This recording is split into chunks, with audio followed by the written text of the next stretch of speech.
श्रीलक्ष्मीकान्तं कमलनयनं योगविद्यानिगण्यं श्रीवन्दे विष्णु भवभयहरणं सर्वलोकैकनाथं। સરસ આજ આનંદ, આજ ઉછરણ, આજ નયનોમાં નહીં સખી આજે અમારે અંબાડા ગામને આંગણે આજે કંચન વર્ષે નહીં। આજના દિવસ ખૂબ અદ્ભુત દિવસ છે અને ખૂબ તમે બધા ભાગ્યશાળી છો કે તમારા ગામની અંદર રામદેવજી મહારાજ આવશે અને આવીને તમારા ગામના જે યુવાનો છે અને તમારા ગામના જે વડીલો છે એ બધાને એક કેન્દ્ર બિંદુ બનશે મંદિર। ત્યાં જઈને અમે માથું નમાવીએ, ત્યાં જઈને બેઠશું તો આત્માને શાંતિ મળશે। કારણ કે મંદિર એક એવા ઠેકાણા હોય છે કે ત્યાં જઈને આપણે માથું નમાવીએ ને તો આપણું બધું આદિ વ્યાધિ ને ઉપાધિ દૂર થઈ જાય છે।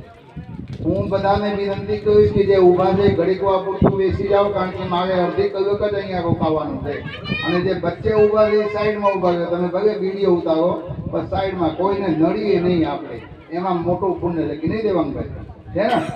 હા, તો તમે પણ અહીંયા બેસી જાઓ, અહીંયા આવો, અહીંયા દેવાંગભાઈ અહીંયા આવો। પહેલી શરૂઆત તો આપણાથી જ કરવું પડે ને, ત્યારે બીજા કોઈ આપણું ગ્રહણ કરશે। કારણ કે હું પોતે માવા ખાતો હોઉં અને તમને કહું ભાઈ માવા મૂકી દો તો તમે માવા મૂકો? તમે કહો બાપુ તમે ખાઓ છો અમે ખાઈએ, ભલે બેયની ભક્તિ હાલે।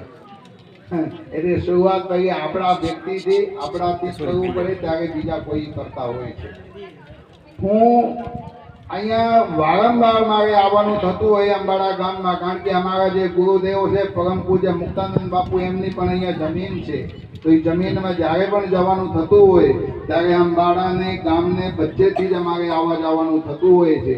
એટલે ઘણા વર્ષોથી હું જોતો હતો કે આ મંદિર જોવું કેમ પડ્યું હોય છે ખુરશી બાંધેલી, પણ ક્યારે પણ હું કોઈને પૂછ્યું હતો નહીં।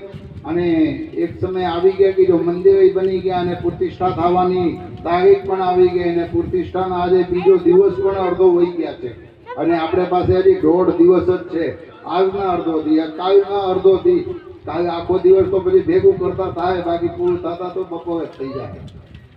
તો જ્યારે રામદેવજી મહારાજ અહીંયા આપણા ગામની અંદર બિરાજમાન થતું હોય અને જે પણ અહીંયા જીવ આત્માઓ આહુતિ આપતી હોય, આહુતિ કોઈ હવન કરે એ જ આહુતિ નહીં, અહીંયા જે પણ કરી કંઈક ને કંઈક નાનું મોટું ખાડા ખોદવામાં અને લાકડા લાવવામાં અને કંઈક પણ મોદી ખાનોમાં મદદ કર્યા હોય અને 1 રૂપિયા 2 રૂપિયા લાખ રૂપિયા અહીંયા જે પણ કોઈ આપ્યા હોય છે ને, રામદેવજી મહારાજ એમને જીવનની અંદર પરિવર્તન લઈ આવશે।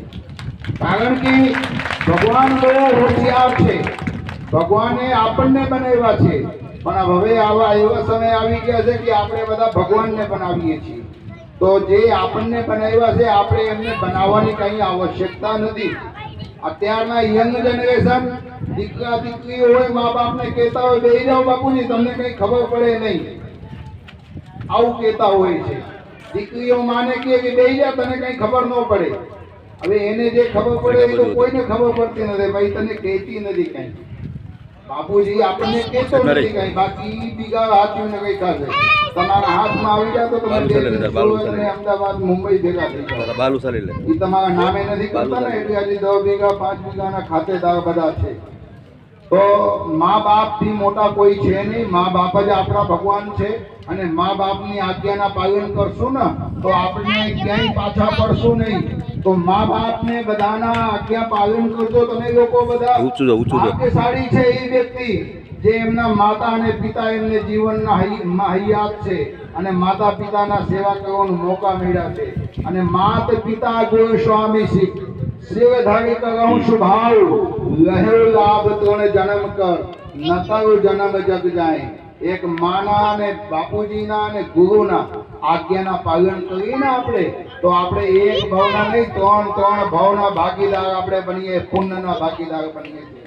તો 3 ભાવના હાથું બાંધવું હોય તો માતા અને પિતા અને ગુરુની આજ્ઞાના પાલન કરજો।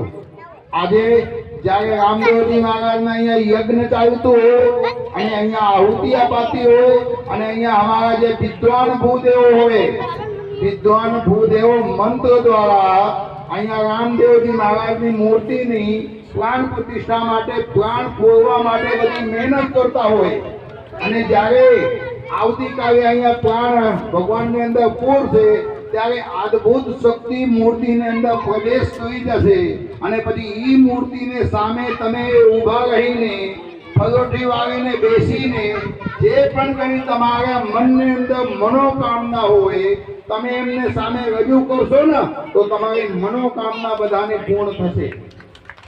કારણ કે વિશ્વાસમ ફલદાયકમ, વિશ્વાસથી ફળની પ્રાપ્તિ થાય છે. વિશ્વાસ હોય તો બધું ભેગું થાય, બાકી વિશ્વાસ ના હોય ને તો કંઈ પ્રાપ્ત થાય નહીં. એટલે વિશ્વાસ હશે અને તમે વિશ્વાસ પૂર્વક ભગવાનની પાસે રજૂ